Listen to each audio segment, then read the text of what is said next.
YouTube channel again. For today's video is all about kangkong tofu with oyster. Okay? So guys, ngayon bali magluluto ako ng kangkong tofu. So itatry ko siya and then eventually tingnan natin yung magiging result later. So let's proceed guys! Come on na!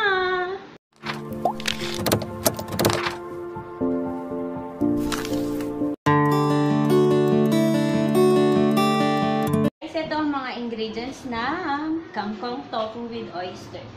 Ito po, kangkong, bali 3 tali. So, dinamihan ko po talaga siya para masarap. Kasi gusto ko po yung maraming kangkong. And then, the oyster sauce. At, ito po, onion, garlic, at konting giniling po.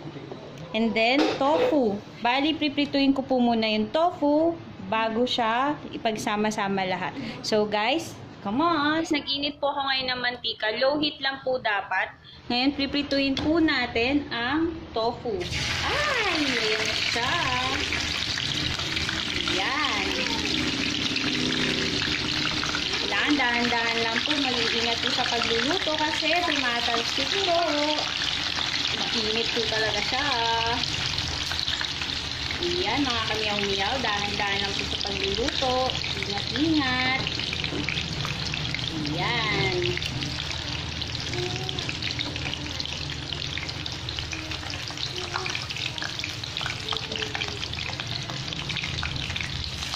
Ayan po. Hintayin lang po natin siya maging golden brown mamaya. Okay? 30 minutes later. So, ayun guys, ilalagay na po natin yung bawang muna. Yan. So, halu-haluin lang po natin. Tapos, ang isusunod po natin ay ang onion. Ayan. Halu-haluin lang po muna natin siya. Hanggang medyo maging brown.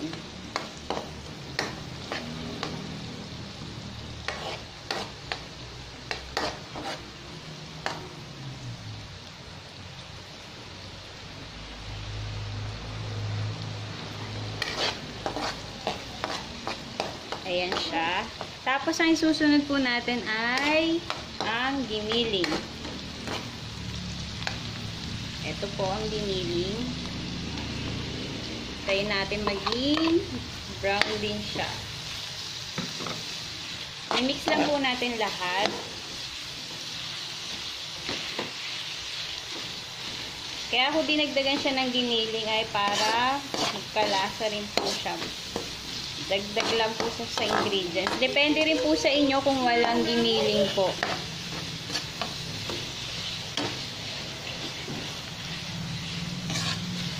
Ayan.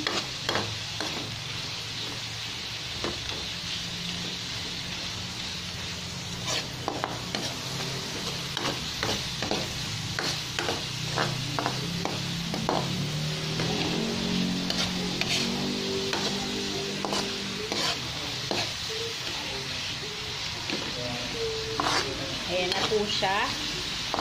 Nagiging medyo brown na po siya. Tayo lang po natin kumulo. Halu-haluin lang po na mabuti para mamix po yung bawang, sibuyas at giniling.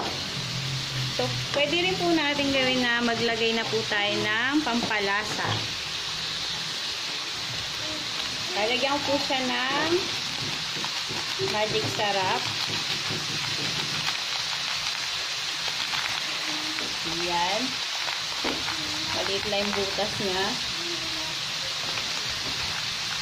Ayan, nilalagyan ko na po.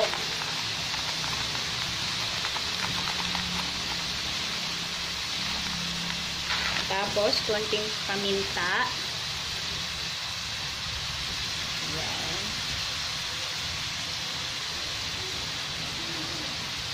Tapos, susunod po natin ay lagyan po natin ng Iodized po itong gamit ko, hindi siya rock salt.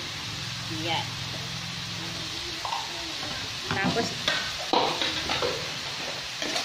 Tapos po, ito po yung mix po natin siya.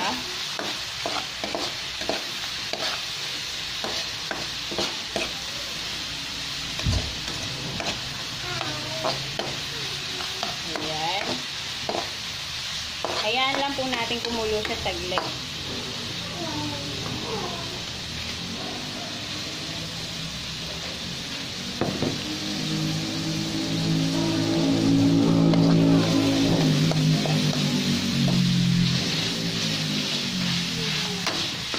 Ayan, naamoy ko na yung giniting.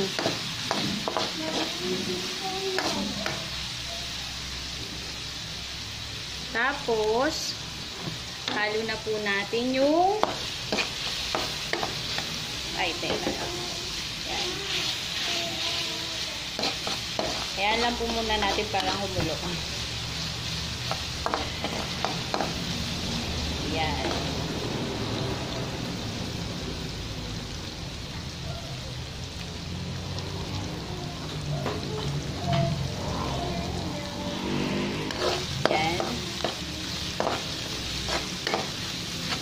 Ayan, medyo nag-ano na siya, nagba-brown na. Tapos, sunod natin halo ang tofu. Ayan. Bali yung tofu, niluto na siya kanina para mabilis. Tapos, hiniwa-hiwa na lang po natin into cubes. Mix lang natin siya.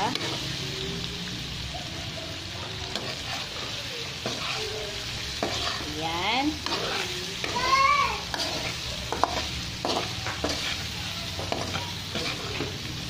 Ayan, magiging itsura niya. Tapos, lalagyan ko siya ng konting tubig. Ayan. Para magkaroon ng sarsa.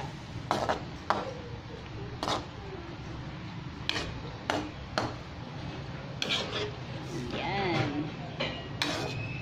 So, ngayon, hintayin po natin munang kumulo yan bago ko lagyan ng oyster tsaka ng kangkong.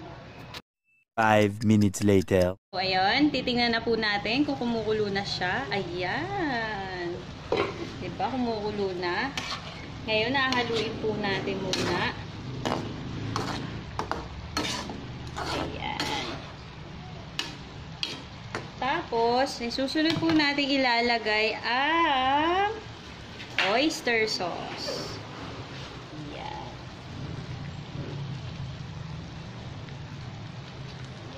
Depende po sa inyo kung gaano karaming oyster ang gusto nyo. So, ito ngayon isa lang po muna. Kasi masyado ng malasang oyster. Ayan.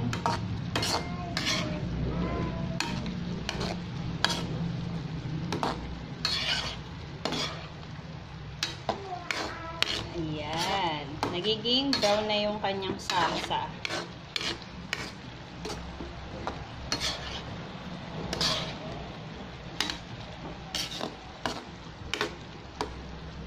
Tapos, ang isusunod na po natin ay ang kangkong. Yung ilalagay na natin ng kangkong.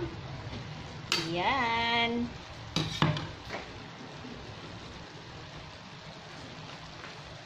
Ayan na po. Ito ang kangkong. Ilalagay na po natin siya. Siyempre po, nagugas naman po ako ng kamay. Ayan. Teka lang po ha. Haluin po muna natin. Sana magkasya siya. Ayan. Marami kasi akong biniling kangkong. So, kasi na maraming kangkong. So, mag-a-add po ako ng konting tubig. Wait lang po. So, ayan. Dagdagan ko po muna ng konting tubig ulit. Para magkasya. Ayan.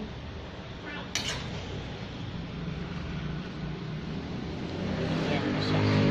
Masyadong malalaki yung leaves ng kangkong.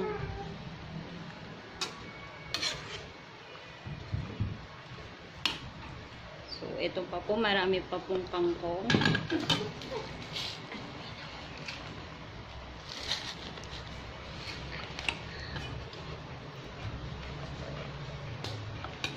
Ayan, nilalagay ko na po siya lahat. Sana magkasya siya.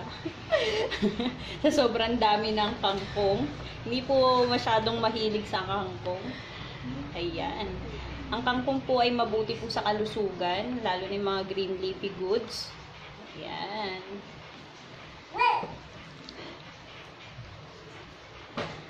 So, ayan siya. Pakukuluan lang po muna natin. Kailangan may halo po siya. Ayan. Kailangan masiksik po siya sa loob. Haluin lang po natin ng dahan-dahan. Ayan. Ayan, dahan-dahan po.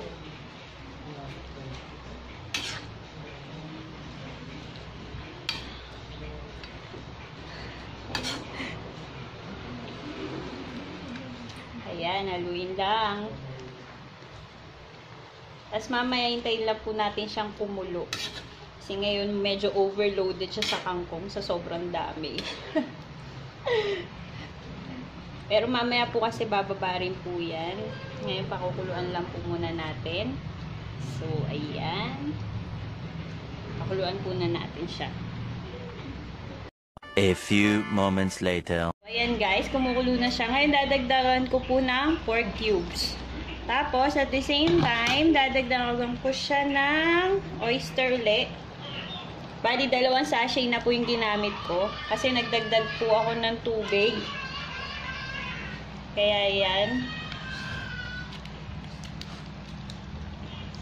Yan, nagdagdagan po siya. Tapos, ngayon, imimix lang po natin. Ayan. Tayin lang po natin siyang kumulo.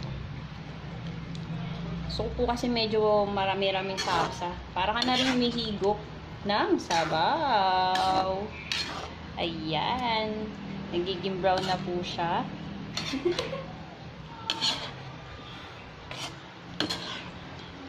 Ayan. Ayan, o, napakarami ng tofu at king kong. Ayan. So, hintayin lang po natin makulo. At tingnan po natin kung ano na po lasa mamaya. So, mamaya po, tingnan po natin ulit. 5 minutes later. So, ayun guys, bubuksan na natin. Ayan na siya, kumukulo na.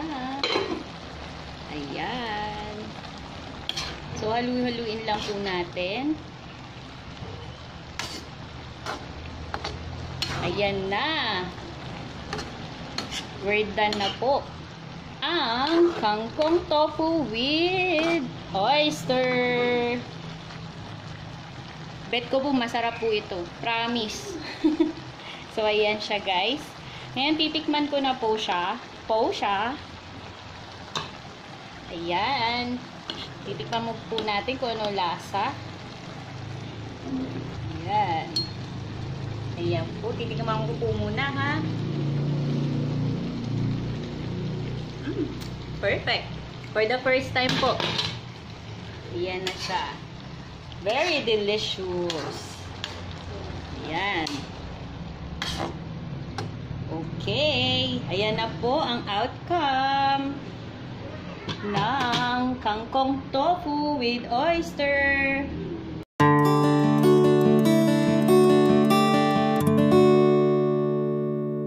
Hello mga kamyaw-meow! Anyway guys, thank you for watching my video for today. Hope you like it guys, okay? Kung hindi pa po kayo nakakapag-subscribe sa aking YouTube channel, please don't forget to subscribe, like, comment, and share my videos, okay? And of course, don't forget to click the bell button for new updates videos, okay guys? Thank you guys! I love you all!